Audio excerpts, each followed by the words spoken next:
final speakers tonight come from District 15. Our first speaker will be Mr. John Duhan.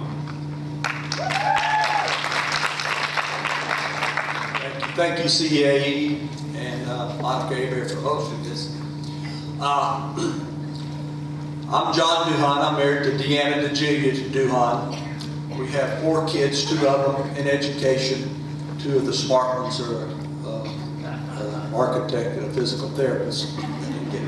The education. The gentleman mentioned his first salary at $800. Mine was $300. I won't tell you how old I am, but I was a very active member of CEA before you guys were born. So I've been at it a long time. I've been in education for 42 years. I retired as a principal at Moss Bluff Middle School. I was there the last 16 years. I was principal of the school. I've coached, I've taught, I've been an assistant principal and principal. And just a little bragging, while I was at Moss Bluff Middle, 14 out of the 16 years we scored the high score in the parish. One of the years we were the 5th highest in the state. I think I know a little bit about how to educate kids. And that's why I'm running. With the wealth of knowledge I've had with the committees I've served on and the conferences I've been to and other things I've done in education, and I served 32 years on the Parish Planning and Zoning Board, I think I know something about education and have something to contribute. The reason I'm running, I think there are 2 things we need to do in Calhoun Parish. One, we need to operate a little more efficiently. We can do that.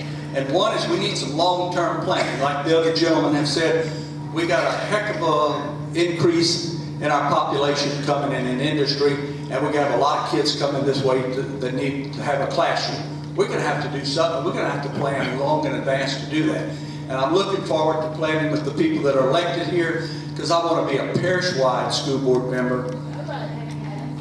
And, of course, a Moss Bluff school board member. But I firmly believe a rising tide raises all boats. And I've said enough. I know y'all glad to see us at the end here. Thank you, Mr. Duhan. Our final will be Miss Tammie P.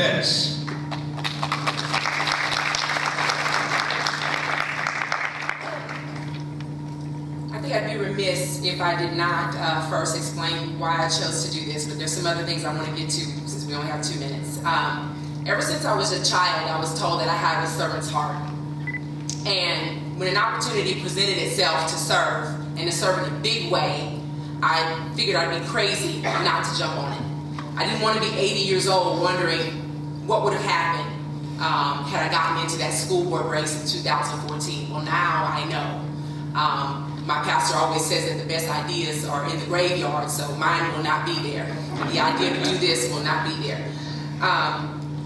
But because I feel it's important for the audience to be aware of certain things before candidates begin to answer questions, I don't want to stand here and rattle off my information, personal credentials that you can get off my push card, or you can find out after talking to me after the forum is over. What I want people to understand is that Louisiana Revised Statute 17:81 outlines the duties of school boards and parish superintendents. And I have a copy of that 8-page document with me here tonight if anybody would like to see it, okay? Try as I might, I found nothing in there that says that a school board or its members can get rid of Common Core. And I know that our wonderful, hardworking Representative Brett Guyman, if we could have, he'd have made sure 3 years ago Common Core went, okay? Bessie is the only entity right now that can get rid of Common Core. We are not running for Bessie. We are running for your local school board. Your local school board is responsible for developing the curriculum, training the teachers, and adopting the resources that your children will use in the classroom. And right now, they screwed up royally.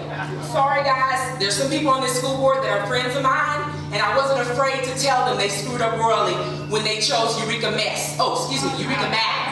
Sorry about that. And I will not be afraid, once elected, to tell the people on the school board what my constituents want and to fight for what my constituents in Moss Bluff want. I will not be scared, as they say. Okay? As you can tell, I'm pretty bold. I'm ready to do this. I left the classroom to do this. and I will do the very best job that I can and represent Moss Bluff exceptionally well. Thank you, Ms. Pettis.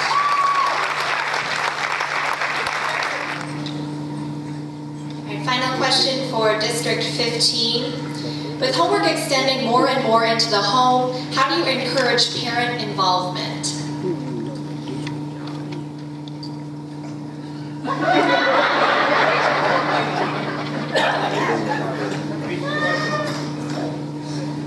With homework extending more and more into the home, how do you encourage parent involvement?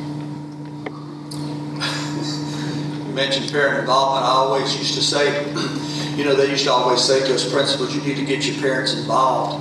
All you had to do is do something wrong, you got the parents involved. And that's why parents involved now. We did something wrong, Common Core, parents involved. But on the homework issue, homework across the nation is being done less and less by students, and I don't know why. I can't tell you what that trend is. Many schools across the nation don't even require homework anymore. Because, and you can ask these teachers, when you give a homework assignment, less than 50% of the kids would come back with it today. And you can try all kinds of tricks in the book, it just won't happen.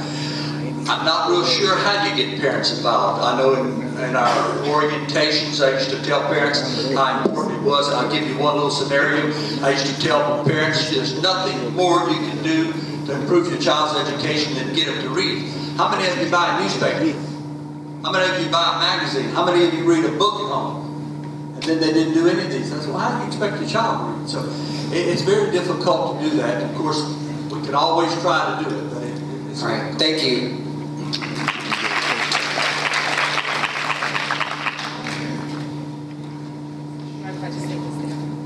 We don't mind. I believe the question specifically was about encouraging parent involvement with the homework issues right now. Honestly, we don't need to encourage parent involvement. Parents are involved right now whether they want to be or not, especially with Eureka Math. I've spoken to some teachers who agree that homework should not be going home right now. Others have said, no, it needs to be going home because they're hiding things, and I don't think that's the case. The reason that I say it should not be going home right now is because we, as teachers, are being paid to teach.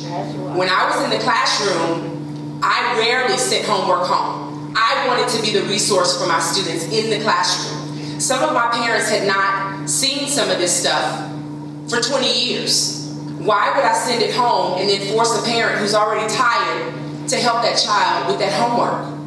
I wanted to be that resource. And right now, with the transition being as difficult as it is, now is not the time to send homework home that, unfortunately, the teachers weren't even trained to do in terms of the math. So why would you send that home to a parent if you, as a teacher, are still having trouble with it? It makes absolutely no sense. Thank you. We want to encourage you before you leave tonight to speak a word of encouragement or word of thanks, or perhaps ask a question of the person who's running in your district. So we're going to break now for good, and we're going to let you congregate out on the porch and talk to them.